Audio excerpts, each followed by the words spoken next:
De F-35 straaljager maakt veel meer lawaai dan zijn voorganger, de F-16. Wat doet dat nieuwe vliegtuiggeluid met mensen en hun leefomgeving? Dat is ook in onze regio de vraag nu er wordt gesproken over de mogelijke reactivering van vliegbasis De Peel in Vredepeel. Onze redactie ging op onderzoek uit in de Friese dorpen Marsum en Jelsum.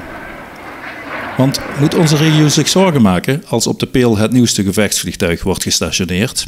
Nou ja, zoals jullie zo net hebben kunnen horen, de F-35 maakt veel meer geluid dan de F-16. Zowel in de start als in de landing.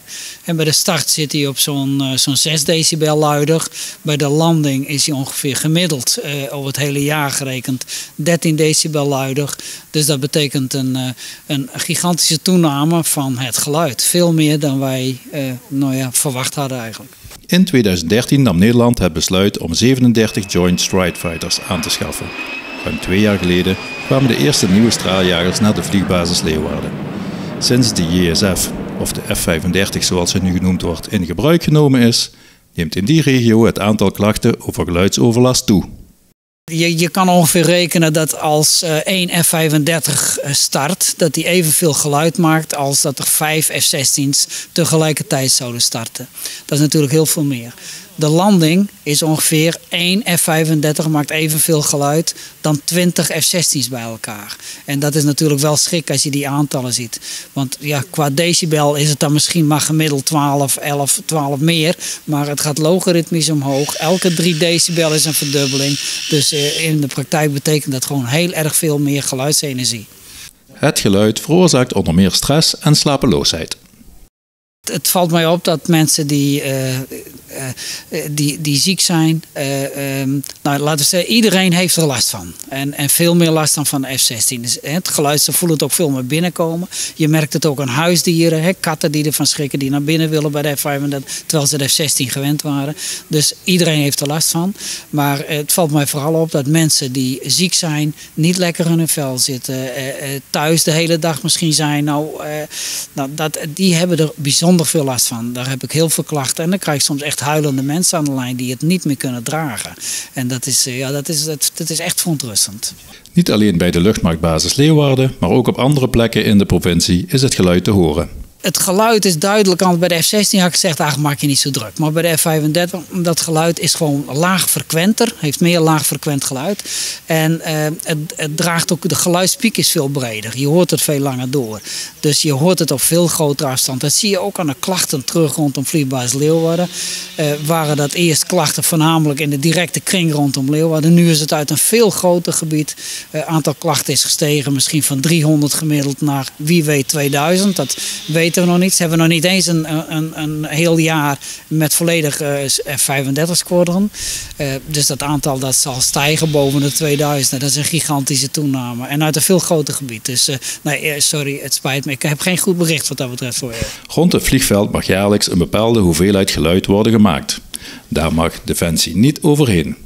Als de reactivering van de luchtmachtbasis in Vredepeel doorgaat, zal het aantal vluchten vanaf De Peel in vergelijking met Leeuwarden een stuk minder zijn. En de afstand van die luchthaven tot de bewoonde wereld is een stuk groter. Toch begrijpen de Friezen de zorgen wel. Kijk, dat is natuurlijk verschrikkelijk lastig, omdat wij waren de F-16 gewend en daarmee zaten we in een bepaalde balans. Dus voor ons is het van hier naar hier gegaan, wel een stuk meer. Maar voor De Peel is dat natuurlijk heel anders, omdat ze daar van niks naar een heleboel gaan. Dus ik kan me heel goed voorstellen dat bewoners daar zeggen over mijn lijk, wij gaan dit proberen tegen te houden. Dat kan ik me heel goed voorstellen, want De Peel is toch een rijk natuurgebied, dus logisch dat je dat wil zien te keren. Aan de andere kant, wij hebben ook altijd gezegd, je moet een plan A en een plan B hebben. Als je merkt dat het op een gegeven moment toch niet gaat lukken, hoe kom je er dan zo goed mogelijk uit? En wij hebben in ieder geval een permanent geluidsmeetnet gekregen. We hebben meer aandacht voor het geluid gekregen. We hebben hernieuwing, in ieder geval daar kijken we naar verbetering van de geluidsisolatie.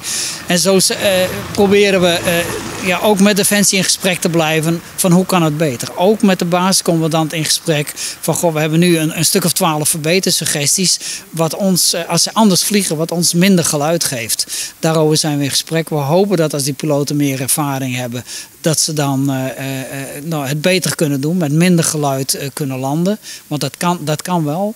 En dan hopen we dat de Peel daar, mocht het toch zover komen, daar de vruchten van kan plukken. Dat is wat betreft het geluid. De F-35 straaljager maakt veel meer lawaai dan zijn voorganger, de F-16. Wat doet dat nieuwe vliegtuiggeluid met mensen en hun leefomgeving? Nou, op het moment vrij veel.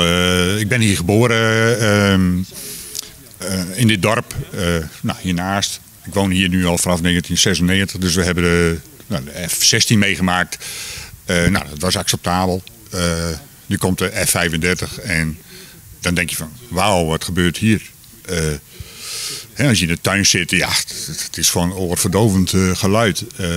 En dat is gigantisch, maar ook in huis. En als ze 's avonds vliegen en je zit voor de televisie en ze komen over dan, of je bent aan het telefoneren.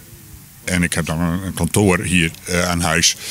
Ja, ik ga gewoon wel even stil zijn. Dat zeg ik meteen de klant van, nou, of ik bel je over een kwartiertje weer terug. Want dan zijn ze allemaal beneden.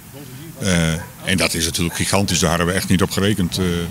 En het was ook niet wat ze ons hadden beloofd, om het maar zo maar te zeggen. Dus ja, wij schrikken ervan. Vanwege de herrie is er ook aandacht voor extra isolatie.